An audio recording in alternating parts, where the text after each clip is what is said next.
Hi and welcome. On this channel, we break down ideas, share knowledge, and make learning simple and enjoyable. If you're someone who loves to grow and learn new things, don't forget to subscribe and join us. The moment he gestured toward me in front of 60 physicians and asked whether I'd like to take a stab. At explaining the technique on the projector screen, I looked at the anatomical diagram behind his head and recognized the exact pen stroke I'd used to draw it at my kitchen table 6 years ago. "I can tell you quite a bit about it," I said. "I designed it." The laughter he'd been building for the last 10 minutes stopped as cleanly as a door closing. Let me step back. Because to understand what happened in that conference room at Meridian General, you need to understand 4 years of dinners, where I got very good at making myself disappear.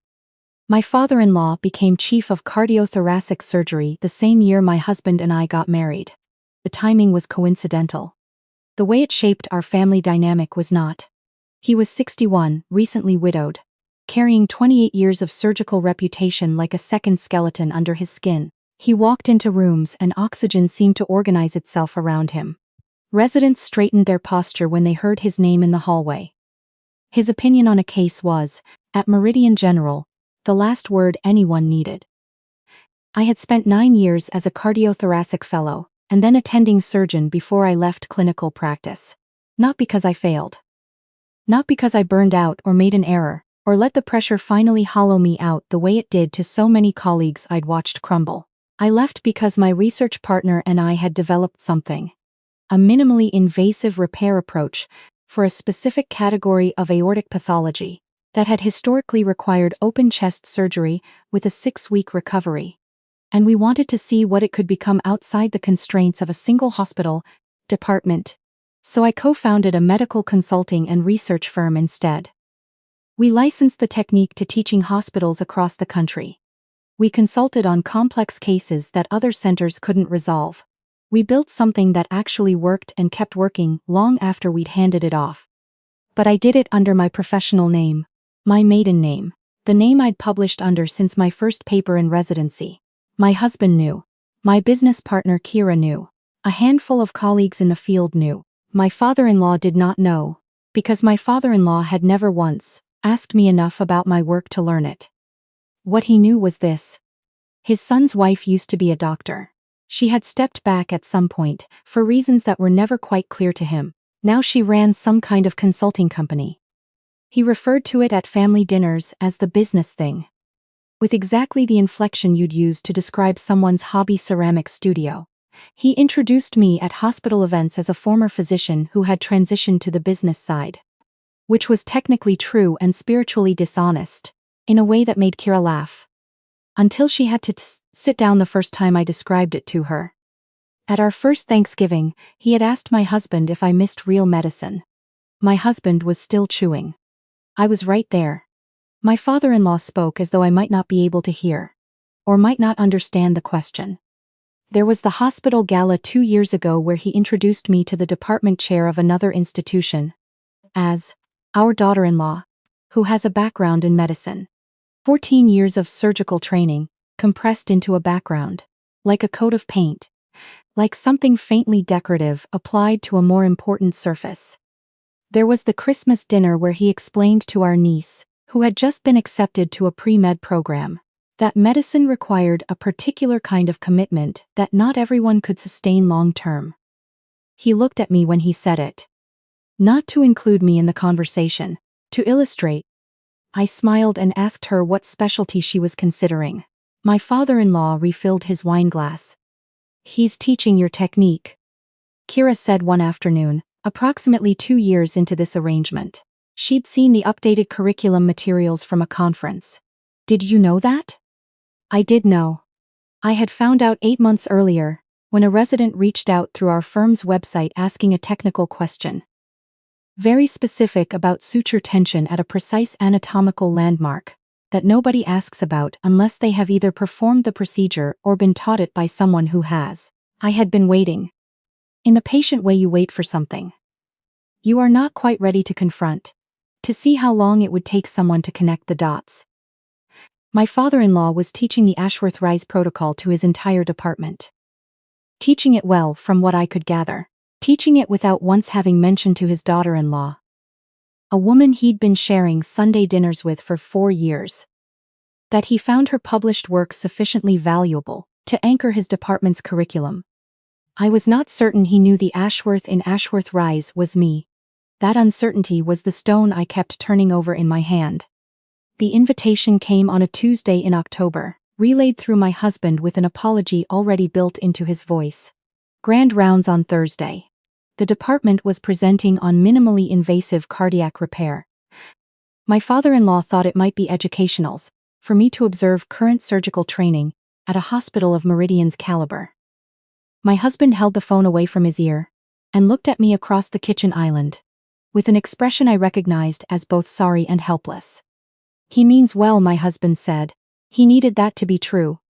I told him I would go. Thursday morning I made my daughter's breakfast. Scrambled eggs with the yolk broken the way she liked, toast cut diagonally because she was 7 and had opinions about geometry, and watched her arrange her backpack straps with the focused severity of a small engineer. She glanced up at me while I was clearing her plate. "Why are you wearing your good blazer to a meeting?" "Because it's an important meeting." "Is it a doctor meeting?" "Yes." She considered this. "Are you going to show them something?" I poured the rest of my coffee into the sink and told her to grab her lunch. She had no idea. That felt like the right call. The hospital was 40 minutes from our house in morning traffic. I'd driven it dozens of times to meet my husband for dinner when his shift ran late, but entering as a consultant, as myself, felt different in a way I hadn't fully anticipated. The security desk gave me a visitor badge. Cardiothoracic Department, B Wing, 3rd floor. In the elevator I ran into a young woman I recognized from the department's website, a second-year fellow who'd matched there the previous cycle. She glanced at my visitor badge and did the small visible recalibration people perform when they're trying to determine who you are, without the awkwardness of asking. "Grand rounds," she said. "Yes." "Dr. Hargrove's presentation?" My father-in-law's name in someone else's mouth still felt slightly disorienting to me. Like hearing a familiar piece of music, transposed to a key that didn't quite fit. "That's right." She held the elevator door open an extra moment. "It's a good topic today, the Ashworth Rise material. Have you seen it before?" "Once or twice," I said. Conference room C held roughly 60 people by the time I arrived. Residents, fellows, attendings, and a row of medical students pressed against the back wall, with the particular invisible posture of people who are terrified of being called upon. The seats near the front were claimed by rank. I took a chair toward the middle, close enough to see the projected slides clearly, far enough from the podium that I wasn't immediately conspicuous. My father-in-law was already there, speaking with 2 senior attendings near the presentation screen. He saw me when I sat down. His expression shifted in a way I'd become expert at reading over 4 years.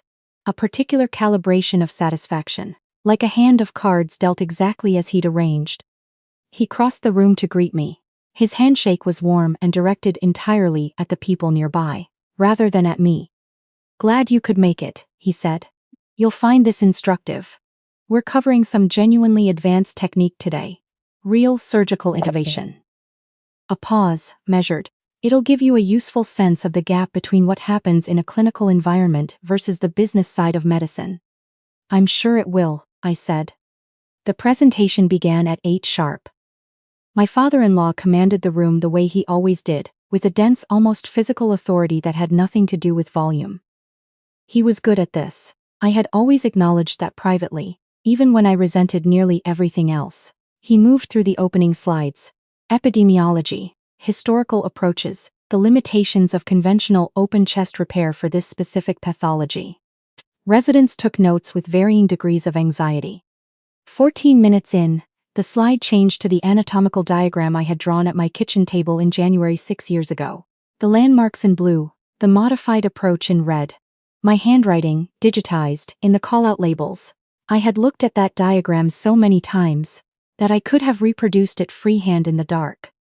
"The Ashworth Rise protocol," my father-in-law said, "represents a significant advance in how we approach this category of aortic repair. developed by a research team and first published 6 years ago. Now considered the standard of care in forward-thinking departments. He spoke about it for another several minutes. He spoke about it accurately. He described the mechanics, the contraindications, the subsequent modifications from other teams. He had studied it carefully. He knew it. Then he turned from the screen, and his eyes found mine, with the precision of a man who had rehearsed this moment. "Let me take a quick temperature check," he said, with a warmth that didn't reach his eyes. "We have an observer joining us today. My daughter-in-law runs a medical consulting firm. She has a background in clinical medicines." He spread one hand toward me in a gesture of theatrical magnanimity. "Perhaps she'd like to tell the room what she's taken away from the presentation so far." In her own words. 58 faces turned toward me. I had spent 4 years learning to make myself smaller in rooms my father-in-law occupied. I had laughed at his jokes, asked questions I already knew the answers to, let silences pass that I was fully capable of filling. I had done it to protect my husband's position in a department where my father-in-law's opinion could shape careers like weather shape stone. I had done it until it had become so habitual that I sometimes forgot I was doing it at all. I also had 6 years of work on the slide behind him. I stood up. My shoulders came back into an alignment they hadn't held in a long time. And I felt the shift in my own body, like something mechanical returning to its correct position. "I can tell you quite a bit about the technique," I said. "I should clarify something first though. The Ashworth-Rise protocol. Ashworth is my professional name. My maiden name. The name I've published under since 2011. The room held the information for one suspended second. The way a surface holds water before it moves. Then the chief resident, 3 rows ahead, and slightly to my left, turned in his chair. He was in his late 20s, the kind of focus that accumulates from years of surviving a selection process that discards most people. And I watched him pull out his phone and type something with the one-handed speed of someone accustomed to looking up critical information in the middle of a sentence. "Dr. Ashworth," he said, not a question, a recognition arriving in real time. My father-in-law's jaw tightened. The technique was developed by a research team. The attribution, first author on the original paper. The chief resident's eyes were still on his phone. His voice had gone very quiet, the specific quiet of someone for whom something large has just shifted. "Dr. E. Ashworth, Crestfield Research Institute." He looked up at me. "That's you." "Yes," I said. The room had the quality of a held breath. One of the medical students in the back row had stopped writing entirely. An attending in the second row had her pen raised above her notepad, and had simply ceased moving, as though the mechanics of the gesture had become irrelevant. My father-in-law said, "This isn't the appropriate setting for personal announcements." "You asked me to explain the technique," I said. "I'm explaining it.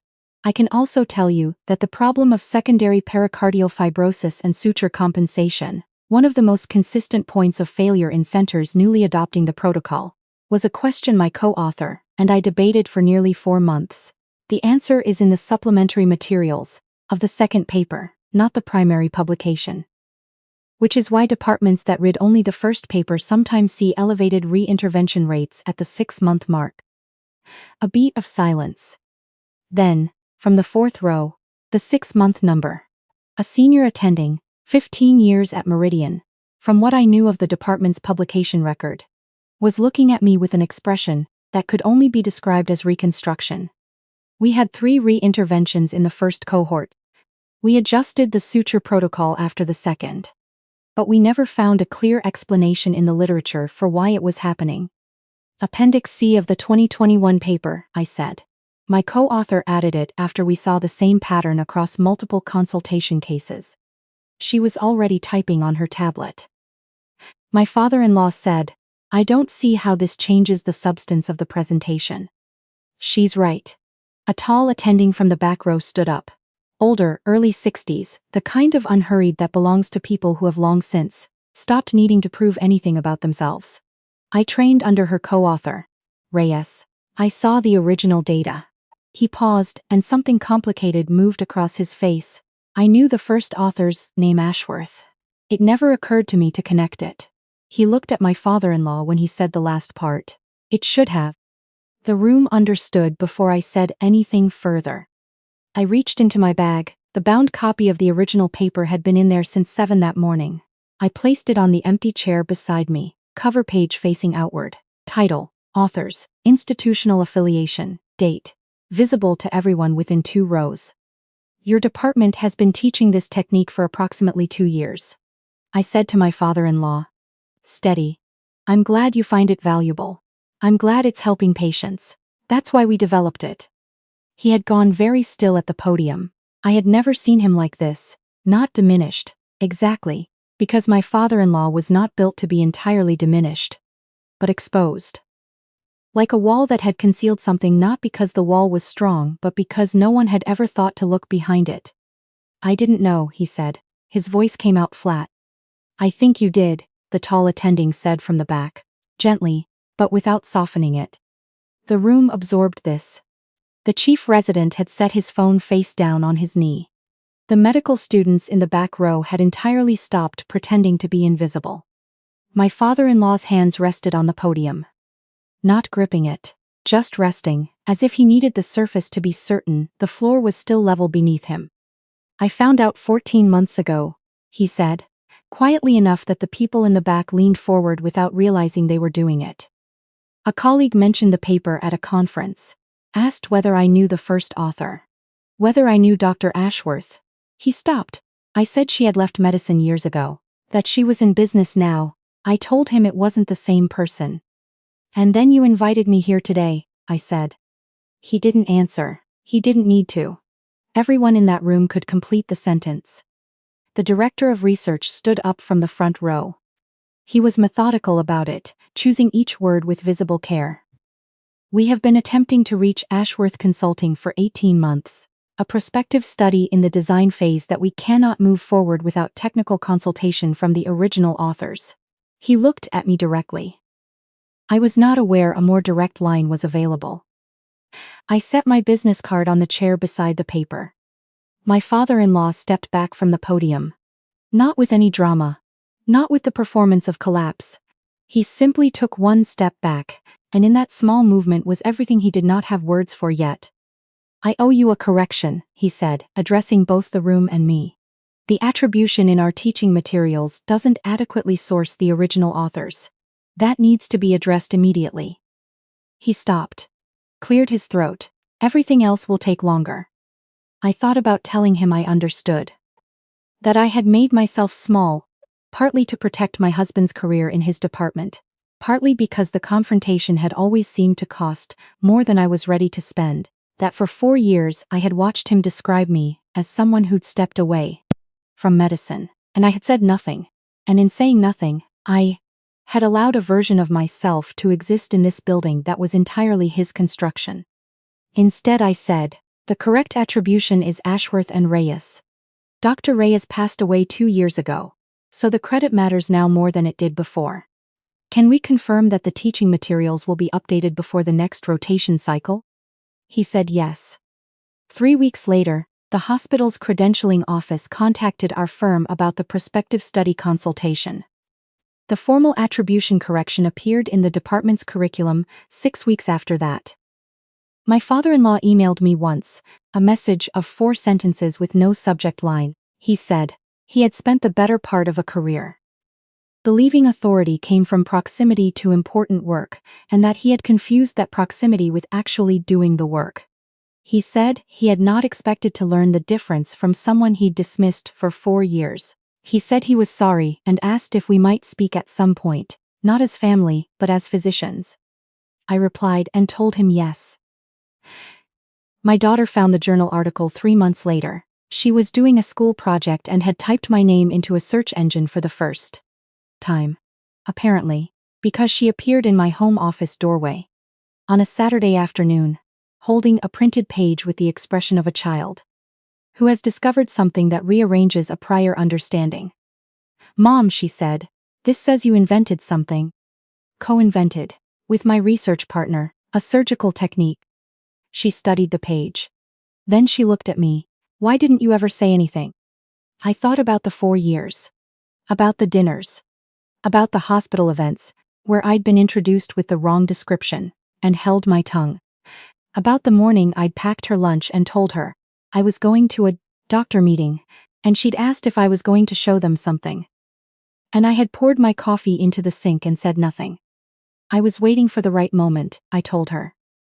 She considered this with the pragmatism of a 7-year-old who has learned that adults operate on timelines that don't always make sense from the outside. Did it work? She asked. The thing you invented? Yes, I said, it worked. She nodded, refolded the printout carefully, and tucked it under her arm. She carried it to her room like something she intended to keep. There are things I would do differently. I would have corrected the record sooner. For my own sake, if not for anyone else's. I would not have let 4 years compress into a silence that required 60 witnesses to finally break open. I would have said, once plainly, here is who I am, and here is what I've built, and you are welcome to think whatever you like about it, but these are the facts. But I had been so focused on what might cost my husband if I spoke, on what the confrontation might fracture, that I had never fully calculated what staying quiet was costing me. Silence is a strategy. It becomes a trap the moment you forget that you chose it. I did not return to full-time clinical practice. I did not need to. Our firm consults on some of the most complex cardiac cases in the country from an office 3 blocks from my house. My father-in-law and I have coffee twice a year.